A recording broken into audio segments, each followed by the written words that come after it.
सीधी दो टोक बात करूं आपसे? हाँ हाँ, नाराज तो नहीं हो? अरे मैं तो रोज सुनता हूँ ये बातें। आप मौसीकी को हराम समझते हैं? उफ, ये तो आपने ऐसा सीधा तीर मारा है। नहीं, उसकी वजह यह है कि जब आप इस बात के लिए राजी नहीं हो रहे हैं और जब आप इस बात को मानने के लिए तैयार नहीं है कि ये दोनों चीजें साथ नहीं चल सकती, इसका मतलब है कि आपने इसको अपनी जिंदगी से अलहदा करने का फैसला इसी बुनियाद पर किया, तो इसका मतलब तो ये हुआ कि ये चीज हराम है। क्या समझते हैं आप? बिल्कुल दो टोक बात हो जाए। बात यह है कि मैं इस वक्त ये फील करता हूं कि जिस माशरे में मैं जिंदा हूं, जिस माशरे का मैं हिस्सा हूं, और जिस माशरे में ही मैं रहना चाहूंगा और इसी में मैं चाहूंगा कि मैं मरूं, और मैं यही चाहूंगा कि इसी माशरे के लोग एक दिन मुझे कंधा भी दें। मैं यहां से भाग नहीं रहा, मैं इन्हीं लोगों में रहूंगा, क्योंकि मैं इन्हीं में से हूं और इन्हीं का हूं मैं। जिस माशरे में मैं रहता हूं, उस माशरे में फिलहाल इस्तिताअत नहीं है इस बात के सुनने की कि मौसीकी हराम है कि हलाल है, नहीं है। इसलिए मैं बोलूंगा भी नहीं कभी कि मौसीकी हराम है या हलाल है। अपनी जात को पेश कर सकता हूं। नहीं, देखिए थोड़ा सा ये बात डिप्लोमेटिक हो गई। बिल्कुल, आप अपनी जिंदगी का इतना बड़ा फैसला जब करते हैं तो उसकी कोई ना कोई बुनियाद होती है। हाँ, ठीक है, आप ये जानते हैं कि ये बात सही है या गलत है। हम उस जुनैद जमशेद की बात कर रहे हैं जिसे कहते हैं 4 साल से लेकर 40 साल तक का लिसनर सुनने वाला है। ठीक है। हम उस जुनैद जमशेद की बात कर रहे हैं जिसको मल्टी नेशनल 1 मिनट के अंदर स्पॉन्सरशिप देते हैं। हम उस जुनैद जमशेद की बात कर रहे हैं जिसके एल्बम्स को रिकॉर्ड करने के लिए बड़ी बड़ी रिकॉर्डिंग कंपनी कोई भी खर्चा करने के लिए तैयार होती है। हम उस जुनैद जमशेद की बात कर रहे हैं जिसके आज भी पहला एल्बम भी बिकता है। वो जुनैद जमशेद। ये बातें गलत है? मैंने गलत कही बातें? अच्छा, एक बात बताइए, चलिए मैं आपको एक और तरह से लेके आता हूँ। आपने मौसीकी छोड़ी, ठीक है? जी जी। आपने जब मौसीकी जब छोड़ी तो आप क्या करते थे? इसके अलावा आप क्या करते थे? कुछ नहीं करता था। अच्छा, आप इसके अलावा कुछ नहीं करते थे? नहीं करता था। आपने मौसीकी छोड़ी, ये सारे कॉन्ट्रैक्ट्स, वो सारी शोज, वो सारे जो कुछ भी आते, क्या वो फिर किस तरीके से आपने गुजारा किया? बड़ी मुसीबत से, बड़ी मुसीबत से, क्योंकि मुझे तो काम ही कोई नहीं आता था। और बड़े थोड़े लोगों को पता है कि मेरे मेरे मेरे मेरे घर पे, जिसमें मैं, मेरी बीवी, मेरे बच्चे और मेरे वालिदैन साथ थे, हम सब साथ रहते थे।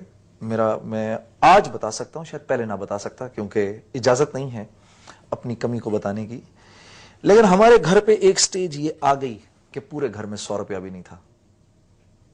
ये नहीं पता था कि कल अगर बिजली का बिल आएगा तो कैसे अदा होगा, ये नहीं पता था कि कल अगर पानी का बिल आएगा तो कैसे अदा होगा। मैंने अपने बच्चों को स्कूलों से निकलवाया, महंगे स्कूलों में पढ़ते थे, वहां से निकलवा के ऐसे स्कूलों में डाला जिनको हम अफोर्ड कर सकते थे। हमारे घर में 2-2, 3-3 गाड़ियां थी, सब बिक गईं, सब बिक गईं। और एक मेरी बड़ी लेविश लाइफ थी, वो खत्म हो गई सारी। ये स्टेज मेरे पे आई, ये आई। थोड़ा सा एक टाइम आया और वो टाइम अल्लाह ने अपनी, बड़ा अल्लाह का शुक्र है, अल्लाह ने बड़ी सुकून से गुजार दिया। कुरान की आयत कहती है, वलनब्लुवन्नकुम बिशैइन मिनल खौफ वलजू वनक्सिम मिनल अम्वाल वलअनफुसि वस्समरात। अल्लाह पाक कह रहे हैं, जिस दिन तुम मुझसे कहोगे ना मैं आपका दोस्त हूं, तो मैं हल्का सा चेक तो करूंगा तुम्हें कि तुम अपनी बात में कितने सच्चे हो। जिस दिन तुम मुझसे कहोगे या अल्लाह मुझे आपसे बड़ी मोहब्बत है, तो मैं उस दिन देखूंगा भी तो सही कि तुम अपने कौल में कितने सीधे हो।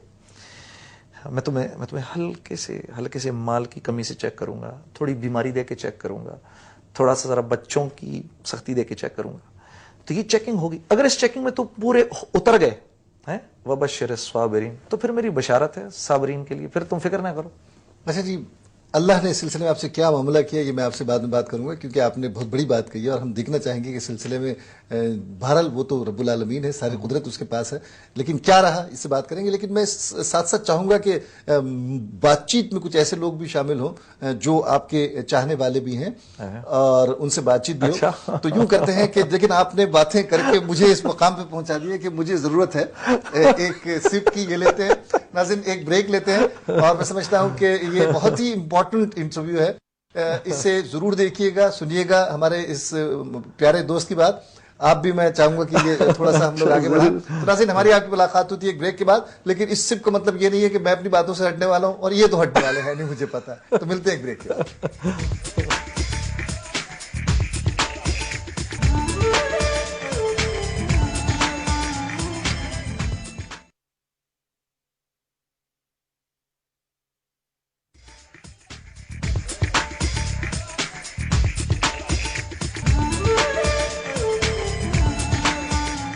नाज़रीन, ब्रेक से पहले हम बात कर रहे थे अपने उस फनकार की जिन्होंने अपने साथियों के साथ پاکستان میں جو پاپ گائیکی کا انداز ہے، جو سٹائل ہے، اسے نہ صرف متعارف کروایا بلکہ ایک نئی ڈائریکشن دی، ایک نئی طرح دی، جس کی وجہ سے وہ گائیکی میں لوگوں کو، خصوصاً ینگر جنریشن کو، ایک آئیڈینٹیفیکیشن کا بہت ہی اسٹرانگ ایلیمنٹ ملا، اور لوگ ان کے گیتوں کو گا کر خوش ہو رہے ہیں اور خوش ہوتے رہیں گے۔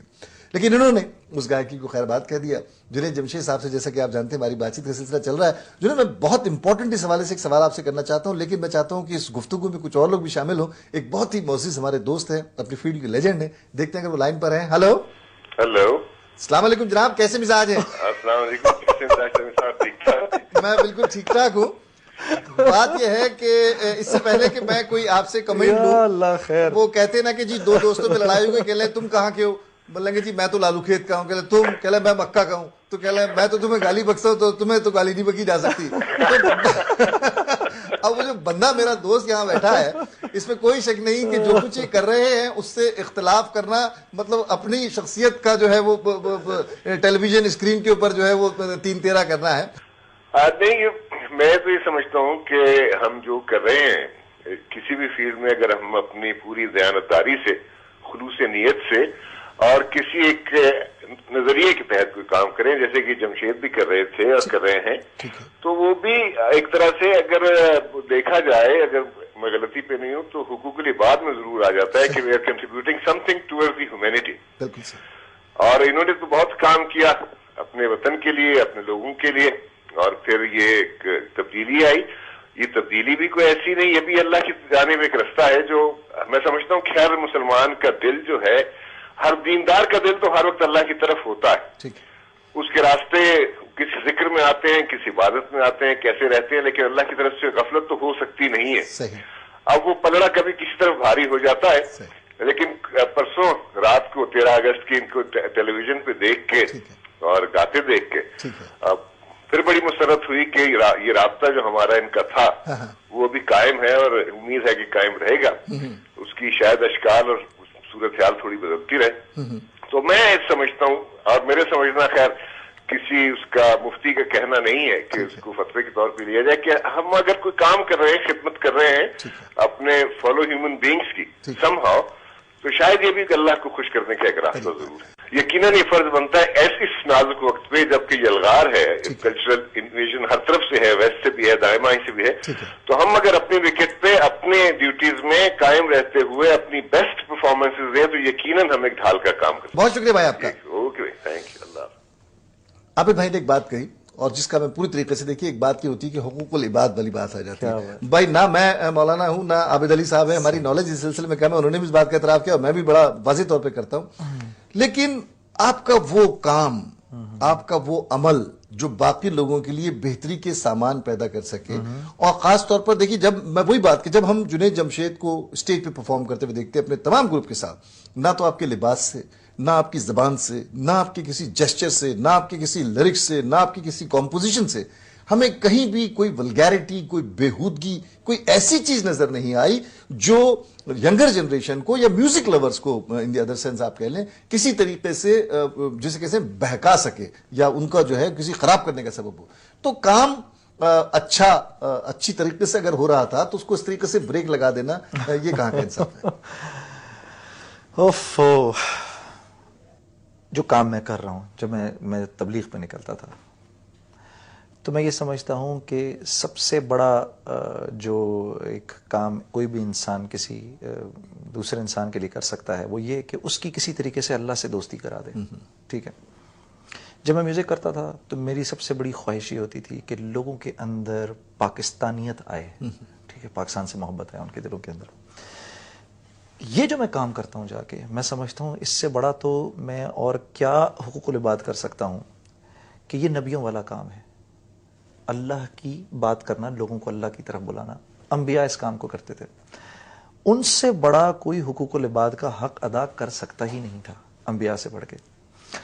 اور جب آپ صلی اللہ علیہ وسلم اس دنیا سے پردہ فرما رہے تھے تو کیونکہ آپ کو ساری انسانیت کے لیے اور آنے والے ٹائمز کے لیے نبی بنا کے بھیجا گیا تھا، تو وہ بڑے پریشان تھے آپ صلی اللہ علیہ وسلم، اور آپ صلی اللہ علیہ وسلم پریشانی تھے کہ بھائی میں تو اس دنیا سے چلا جاؤں گا تو اب اس کام کو کون کرے گا؟ تو اللہ پاک نے یہ بشارت بھیجی آپ کو کہ آپ پریشان نہ ہوئیے، آپ کے بعد آپ کی امت اس کام کو کرے گی.